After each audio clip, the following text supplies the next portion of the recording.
देते हैं उसकी पवित्र उपस्थिति के लिए। और यही तो वो आपसे और मुझसे चाहता है कि हम सदा हर हालात में अपने जीवित परमेश्वर की स्तुति और आराधना आत्मा और सच्चाई से करते रहें, क्योंकि इसी महान मकसद के लिए उसने आपको और मुझे सृजा है। धन्यवाद देते हैं उसकी पवित्र उपस्थिति के लिए।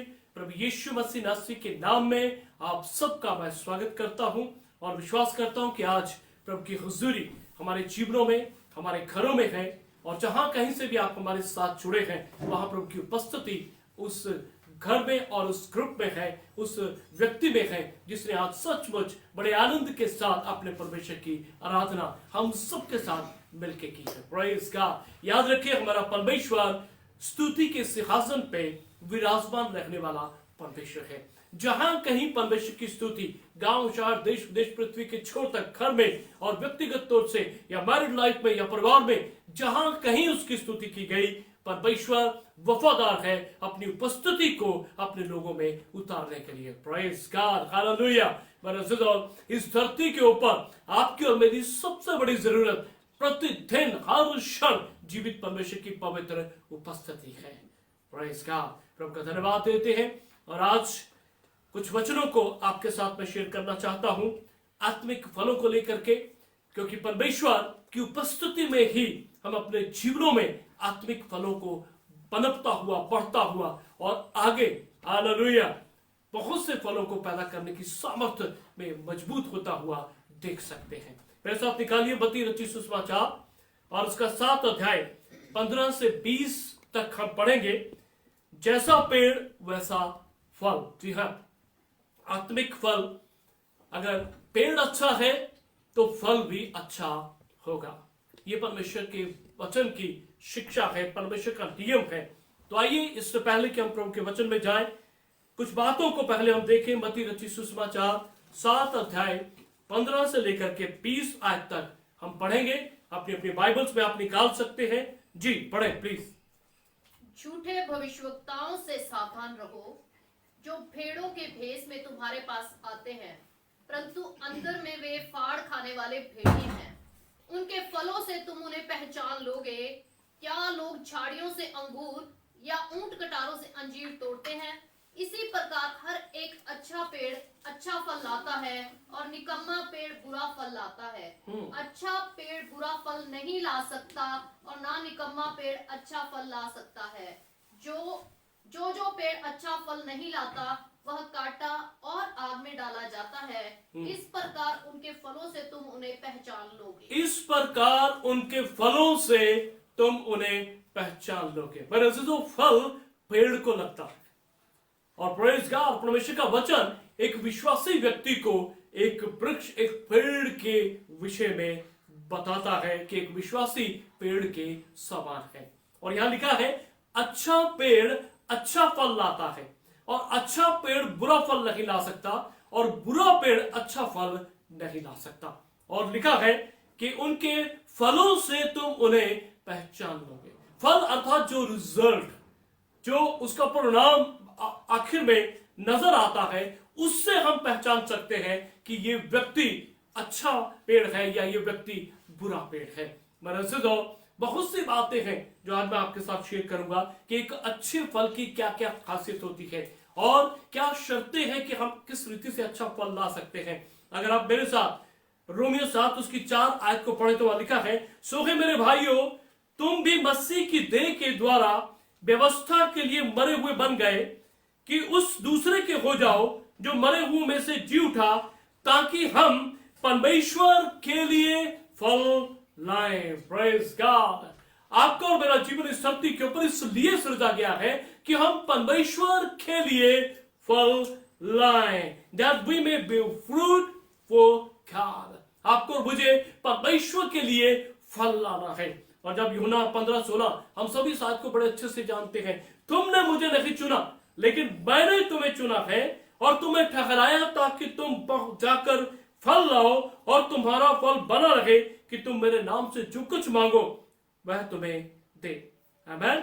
फिलिपियों 1 और उसकी 11 आयत में भी लिखा है, और उस धार्मिकता के फल से जो यीशु मसीह के द्वारा होते हैं, धार्मिकता के फल जो यीशु मसीह के द्वारा होते हैं, भरपूर होते जाओ, filled with the fruits of righteousness, praise God, जिससे परमेश्वर की महिमा और स्तुति होती रहे।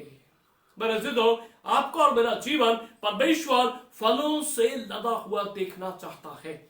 और जैसा यूहन्ना 15 में यीशु मसीह ने कहा, मेरे पिता की महिमा इससे होती है कि तुम बहुत सा फल लाओ। परमेश्वर के लिए फल लाना, आपका और मेरा जीवन इसी के लिए है कि हम परमेश्वर के लिए फल लाएं। मेरे अजीजों, जब हम ध्यान से बाइबल को पढ़ते हैं तो हम सब बुरे पेड़ के समान ही थे और परमेश्वर से कटे हुए थे, आशाहीन थे, और उसमें किसी रीति से अच्छा फल नहीं आ सकता था। लेकिन ये परमेश्वर जिसने आपको और मुझे प्लांट किया, हालेलुया। अगर आप ध्यान से यिर्मयाह 2 और उसकी 21 आयत को पढ़ें तो क्या वो परमेश्वर है जिसने आपको और मुझे, मेरे अजीजों, लगाया है। एक पेड़ के समान वो आपको और मुझे प्लांट करता है। यिर्मयाह 2 उसकी 21 आयत में लिखा है, मैंने तो तुझे उत्तम जाति की दाखलता और उत्तम बीज करके लगाया था, फिर तू क्यों मेरे लिए जंगली दाखलता बन गई। Yet I have planted you a choice vine, holy of pure seed, praise God, I have planted you। तो परमेश्वर पेड़ को लगाता है, आमेन। और अगर आप इसी रीति से भजन संहिता 1 और उसकी 3 आयत को भी अगर हम ध्यान से पढ़ते हैं तो वहां भी यही लिखा है कि वह उस पेड़ के समान है जो बहती नालियों के किनारे लगाया गया। सो लॉर्ड गॉड ऑलमाइटी वो आपको और मुझे, मेरे अजीजों, पेड़ के समान, एक अच्छे पेड़ के समान वो आपको और मुझे प्लांट करता है। Yet I have planted you, praise God, hallelujah, amen। इसीलिए दूसरी तरफ जब हम ध्यान से पढ़ते हैं तो परमेश्वर अपने सुसमाचार के जरिए सेवकों से भी, हालेलुया, पेड़ को एक विश्वासी के रूप में, मेरे अजीजों, लगाता है। जैसा पौलुस ने भी कहा 1 कुरिन्थियों 3 और उसकी 6 आयत में, मैंने लगाया, अपुल्लोस ने सींचा, परंतु परमेश्वर ने बढ़ाया। I planted, Paul said, I planted, Apollos watered, but God was making it grow, gave the increase, hallelujah.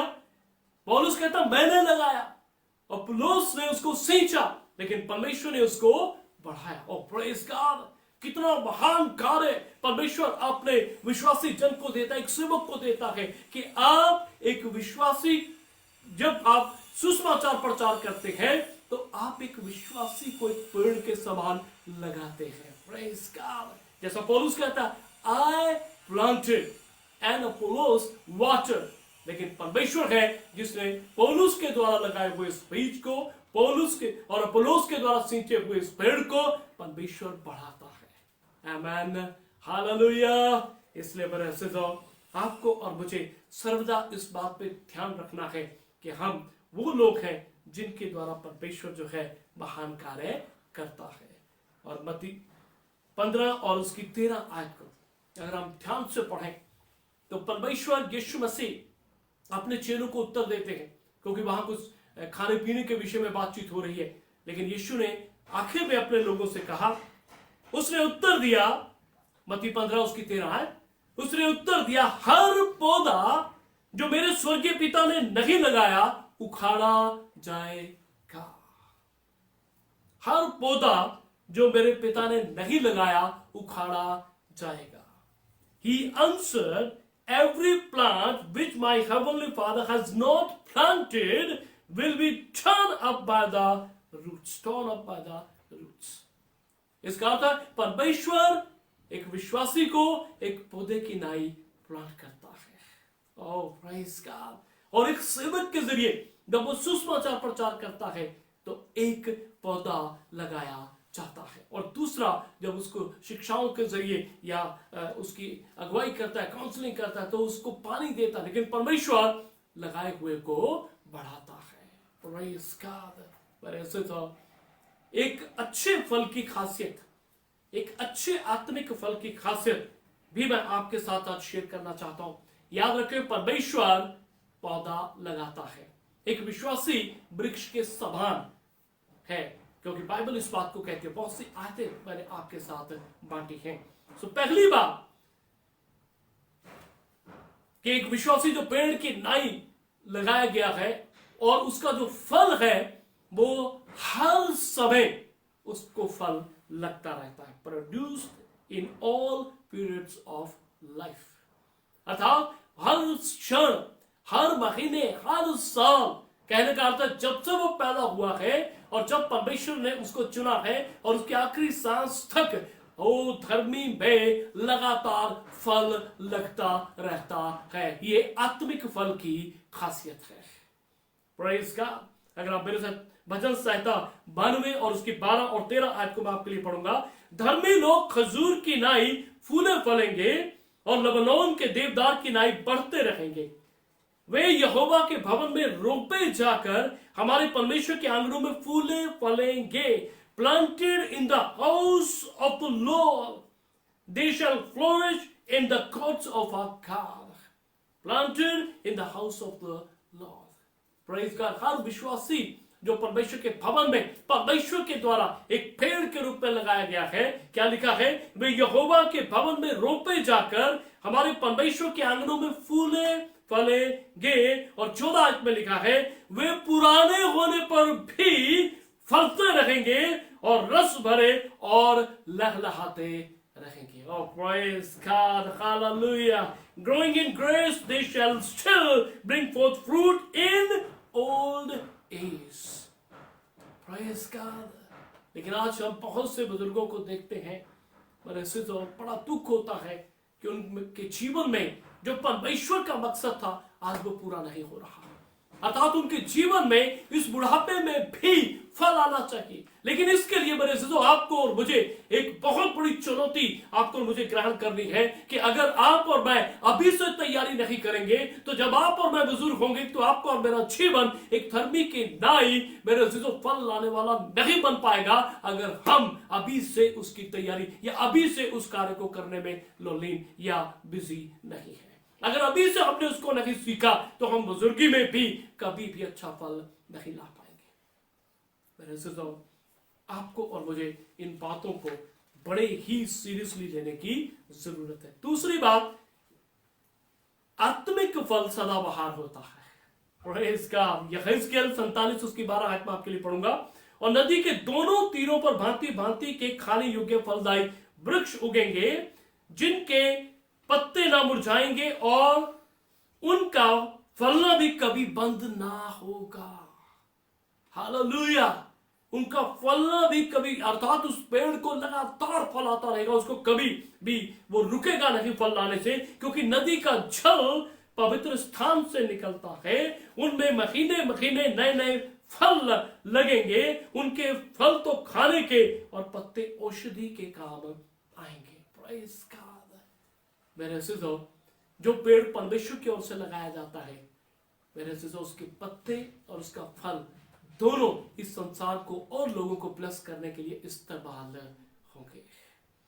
इसीलिए परमेश्वर एक विश्वासी को एक पेड़ के रूप में लगाता, अर्थात वो सदाबहार है। आमीन।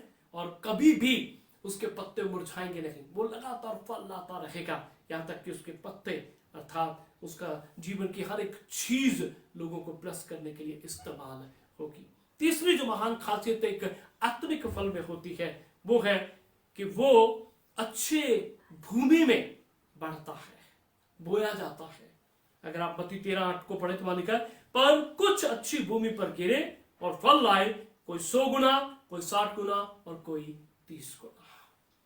मेरे अज़ीज़ों जब परमेश्वर का वचन जो बीज है, जैसा लूका 8:11 में लिखा, बीज तो परमेश्वर का वचन है, जब वो बोया जाता है हमारे हृदय रूपी भूमि में, अगर हृदय की भूमि अच्छी है तो ये बीज जो वचन है मेरे अज़ीज़ों वो पढ़ना शुरू करता है। Praise God. सो अच्छा फल के लिए एक अच्छी भूमि में बीज बोया जाना बहुत जरूरी है, ताकि एक अच्छा पौधा, एक अच्छा पेड़ तैयार हो सके, ताकि एक अच्छा फल भी लगने पाए। याद रखें, फल अर्थात रिजल्ट, अर्थात परिणाम, अर्थात उसका अंत क्या होगा।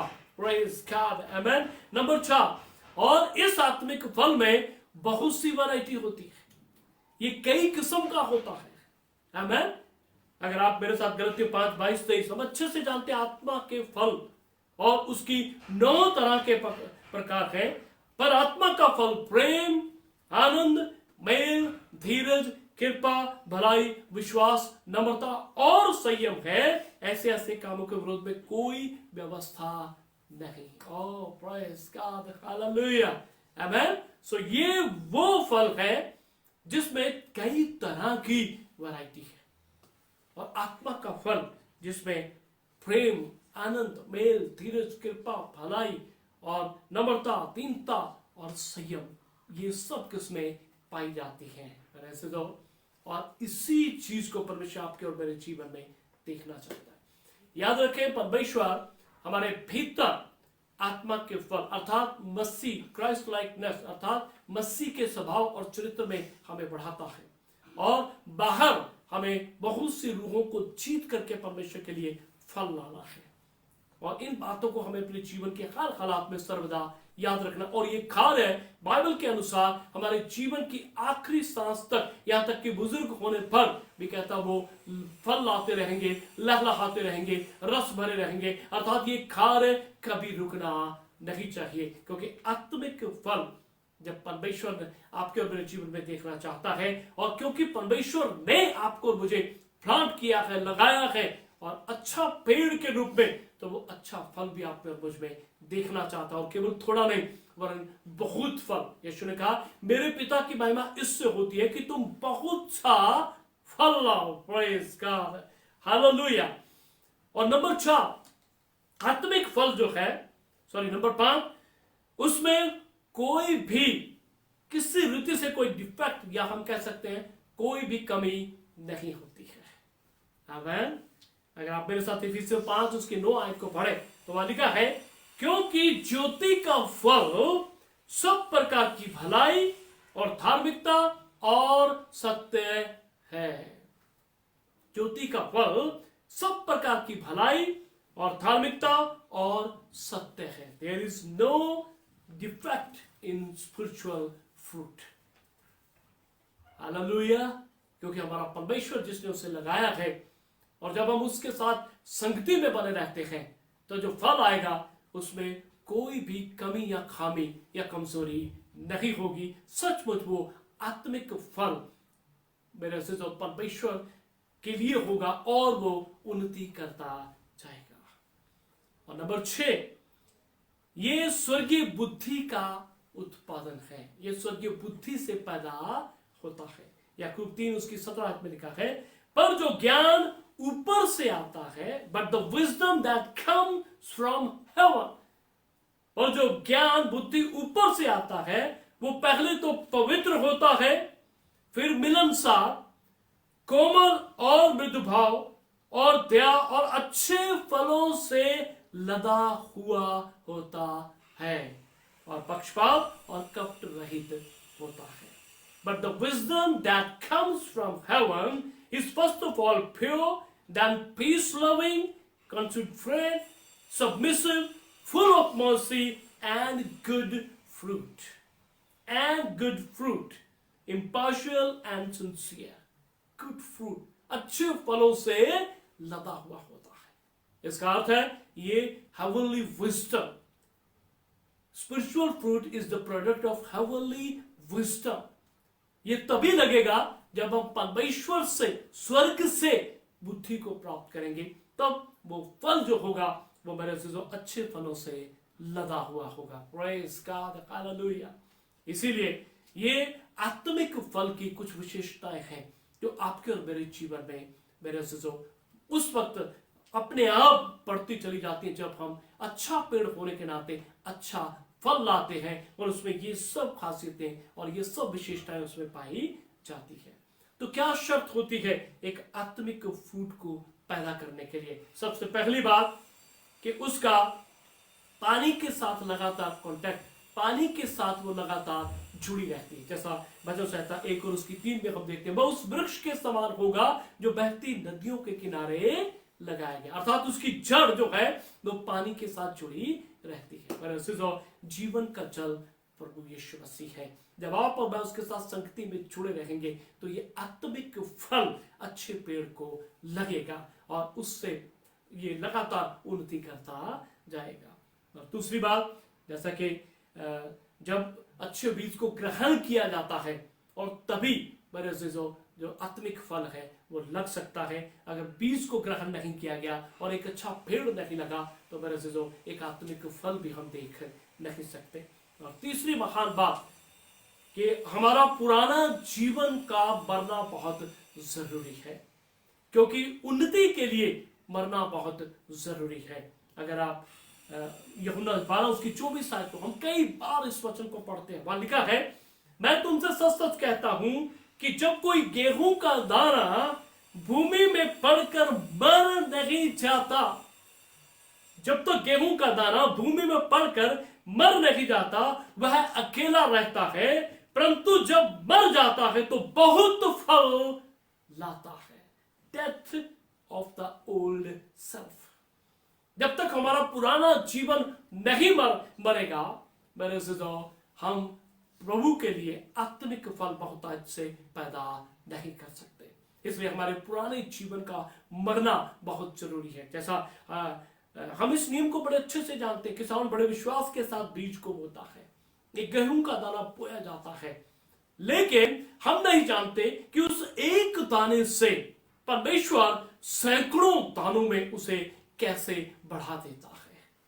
मिट्टी, पानी और हवा और सनलाइट अर्थात धूप, ये मिल करके कैसे उस एक दाने को इतना बड़ा जीवन देते हैं कि उसमें सैकड़ों दाने मेरे अजीजों उगाते हैं और उनमें अब ज्यादा सामर्थ होती है कि वो सैकड़ों दाने उनको जब फिर से बोया जाता है तो वो हजारों दानों में मेरे अजीजों उन्नति करने के लिए तैयार हो जाते हैं। लेकिन कोई नहीं जानता इस भेद को कि ये परमेश्वर कैसे करता है।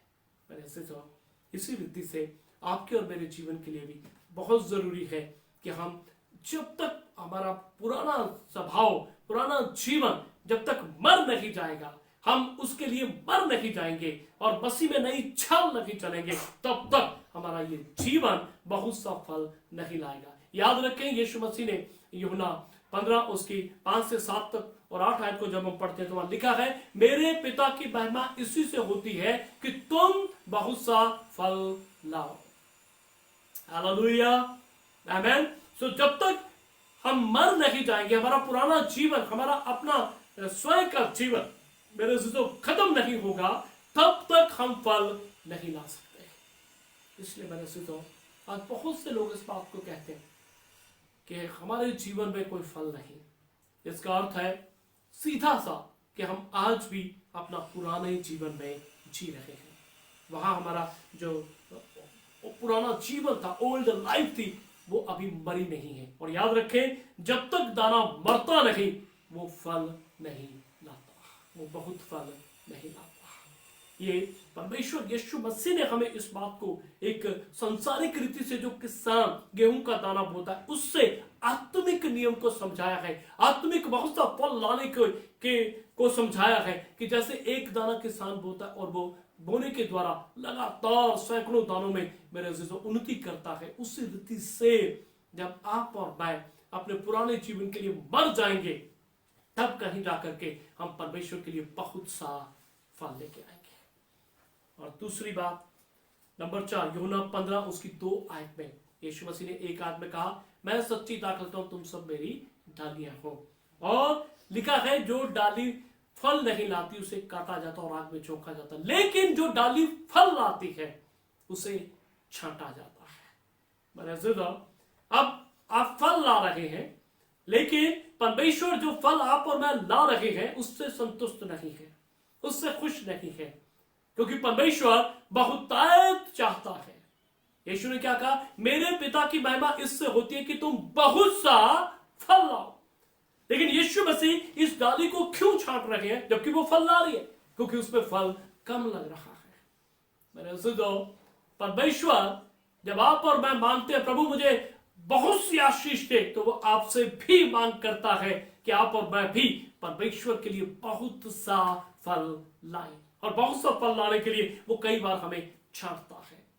हम कई बार माली को देखते हैं, वो अच्छा फल लाने के लिए वो बहुत से पौधों को छांटता है। वो आसान प्रक्रिया नहीं होती, वो दर्द को दिखाती है, वो मेरे अज़ीज़ों एक दुख को दिखाती है। लेकिन फल लाने के लिए ना केवल मरना होगा, लेकिन इसके साथ साथ हमें दुखों में से भी गुजरना होगा, तब हम बहुत सा फल ला सकते हैं अपने प्रभु यीशु मसीह के लिए।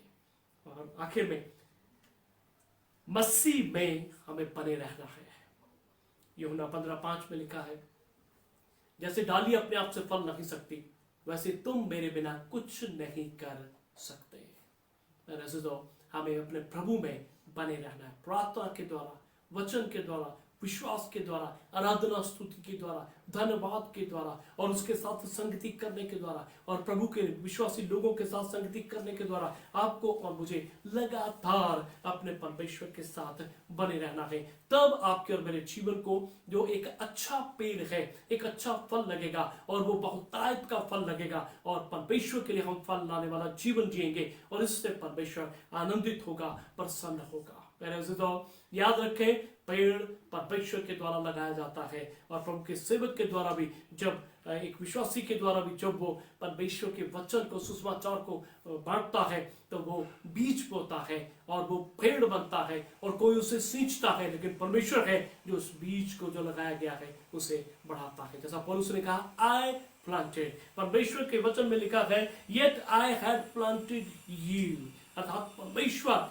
पौधे को लगाता है और परमेश्वर पौधे को बढ़ाता है, और जब तक पेड़ नहीं तब तक फल नहीं। और अच्छा पेड़ अच्छा फल लाता है, अच्छा पेड़ बुरा फल नहीं ला सकता, और बुरा पेड़ अच्छा फल नहीं ला सकता। और अंत में बाइबल स्पष्ट कहती है, तुम उनके फलों से उन्हें जान लोगे। बेशक ये झूठे भविष्यवक्ताओं के विषय में लिखा गया है, लेकिन मेरे अज़ीज़ों, एक विश्वासी होने के नाते आप और मैं एक पेड़ हैं, और लेकिन आपको और मुझे क्या फल लग रहे हैं। लोग इस संसार में जो रहते हैं, वो आपके और मेरे कामों को और रिजल्ट्स को देख करके जानेंगे कि आपके और मेरे जीवन में क्या पेड़, कौन सा फल लगा है। ज्योति का फल, धार्मिकता का फल, पवित्रता का फल, मेरे अज़ीज़ों, क्या ये फल लग रहे हैं। रूहों को जीतने का फल और आत्मा का फल जो हमारे भीतर है, क्या वो मसीह का स्वभाव और चरित्र प्रकट करता है। संसार के लोग हर विश्वासी नाम के इस पेड़ में, मेरे अज़ीज़ों, फल को लगा हुआ देखना चाहते हैं, और उनसे पढ़ के परमेश्वर आपने और मुझ में ये देखना चाहता है। लेकिन याद रखें, यीशु मसीह ने कहा मत्ती 15 और उसकी 13 आयत में, उसने उत्तर दिया, हर पौधा जो मेरे स्वर्गीय पिता ने नहीं लगाया उखाड़ा जाएगा। इसलिए मेरे अज़ीज़ों, आपको और मुझे कितना विश्वास करना है इस बात के ऊपर कि मैं परमेश्वर के द्वारा लगाया गया पेड़ हूं, और परमेश्वर के लिए मुझे फल लाना है, और जब परमेश्वर ने लगाया है तो वो अच्छा है। प्रेज़ गॉड, अच्छा पेड़ है तो फल भी अच्छा ही आना होगा, भीतर भी मसीह के स्वभाव के अनुसार, और बाहर भी रूहों को जीतने के द्वारा। हालेलुया। ऐसा जीवन जीने के लिए परमेश्वर हम सबकी मदद करे। आइए अपने सरों को झुकाएं, हम प्रार्थना में जाएंगे। स्वर्गीय पिता, आपका शुक्र, आपकी तारीफ करते हैं आज के जिंदा वचन के लिए परमेश्वर। हाँ प्रभु, आप चाहते हैं कि प्रभु हम फल लाएं, केवल फल की नहीं लेकिन बहुतायत का फल लाएं, क्योंकि इसी से पिता की महिमा होती है। प्रभु यीशु, आपने कहा, गेहूं का दाना जब तक भूमि में पड़कर मर नहीं जाता तब तक वो बहुत फल नहीं लाता। हम सब पे ध्यान कर प्रभु कि हम अपने पुराने जीवन की सब बातों को, ओल्ड लाइफ के लिए मर जाए परमेश्वर, और प्रभु हम आपके लिए जिए, ताकि वो फल लाएं और बहुतायत का फल लाएं, जिससे पिता आपका हृदय आनंदित होने पाए। परमेश्वर, आप जो पौधा लगाते हैं नहीं चाहते कि वो निष्फल हो, नहीं चाहते उसमें कम फल हो, आप चाहते उसमें बहुतायत का फल हो। प्रभु हम सब पे ध्यान कर कि हम ऐसा जीवन जिए जिससे प्रभु हम बहुत सा फल लाए, क्योंकि परमेश्वर आपने हमें लगाया है प्रभु जी। और पिछले दिनों, महीनों, सालों में जब हम मुड़ के देखते हैं तो ये प्रभु आप ही का अनुग्रह है, और ये दिखाता है कि हाँ, जो फल हमारे जीवन में लगे हैं वो इस बात का परिणाम है, रिजल्ट है कि ये पौधा परमेश्वर ने लगाया है प्रभु। लेकिन ये फल कम है, होने दे प्रभु कि हम बहुतायत का फल लाने वाले हालेलुया पेड़ बने, जिससे प्रभु तेरा राज्य आए और तेरी इच्छा पूरी और तेरा हृदय आनंदित हो और आपको महिमा मिलने पाए। परमेश्वर हम धन्यवाद देते हैं प्रभु यीशु मसीह के लिए कि वो हम सब के लिए मारे गए, गाड़े गए, बेशकीमती लहू बहाया, तीसरे दिन मुर्दों में से जी उठे, आसमान पे चढ़ गए और फिर से हम सबको लेने के लिए आने वाला है। प्रभु इस महान योजना के लिए, प्रभु यीशु के लिए, पवित्र बलिदान के लिए हम धन्यवाद देते हैं, क्योंकि मसीह में आपने हमें एक ऐसा पेड़ करके लगाया है जो बहुत सा फल लाने की काबिलियत रखता है, जब वो प्रभु यीशु और पवित्र आत्मा और वचन और विश्वास में और आपके साथ जुड़ा रहता है। परमेश्वर हम सब पे दया कर कि हम प्रभु बहुत सा फल लाने वाले लोग बने, जैसा अभी हमने आपके वचन में पढ़ा कि हम परमेश्वर के लिए फल लाएं। हाँ प्रभु, इस धरती के ऊपर हमें आपके लिए फल लाना है, रूहों को जीत करके और अपने भीतर मसीह यीशु के आत्मा का फल, प्रेम, मेल, धीरज, कृपा, भलाई, नम्रता, दीनता और संयम, इसमें हमें बढ़ते चले जाना है। और ये बहुतायत का फल हम प्रभु परमेश्वर जब इस धरती की आखिरी सांस तक हम पिता परमेश्वर रहते हैं, तब तक ये बहुतायत का होने पाए परमेश्वर। जैसा लिखा है कि पुराने होने पर भी प्रभु ओल्ड एज में भी हम फल लाते रहे, लहलहाते रहे, रस भरे रहे, ऐसा जीवन जीने के लिए अभी से अपने पिता आत्मा के जरिए हमें सिखाएं प्रभु जी। बच्चों को और छोटे बच्चों को, टीनेजर्स, यूथ को प्रभु जोड़ों की मदद कर प्रभु जी, बुजुर्गों की सहायता करके इस समय भी वो प्रभु तेरी ओर देखने पाए, क्योंकि आप आज भी उन्हें इस्तेमाल करके फल लाने की ताकत रखते हैं। ऐसा जीवन जीने के लिए हम सबकी मदद कर प्रभु। धन्यवाद करते हैं आपकी उपस्थिति के लिए, आपके जिंदा वचनों के लिए और प्रभु जी आपके प्रकाशनों के लिए, आपकी बोल्डनेस के लिए मैं आपका दिल से धन्यवाद देता हूँ। ये वचन हम सब के लिए आशीष में हो, यीशु के नाम से मांगते हैं, आमीन।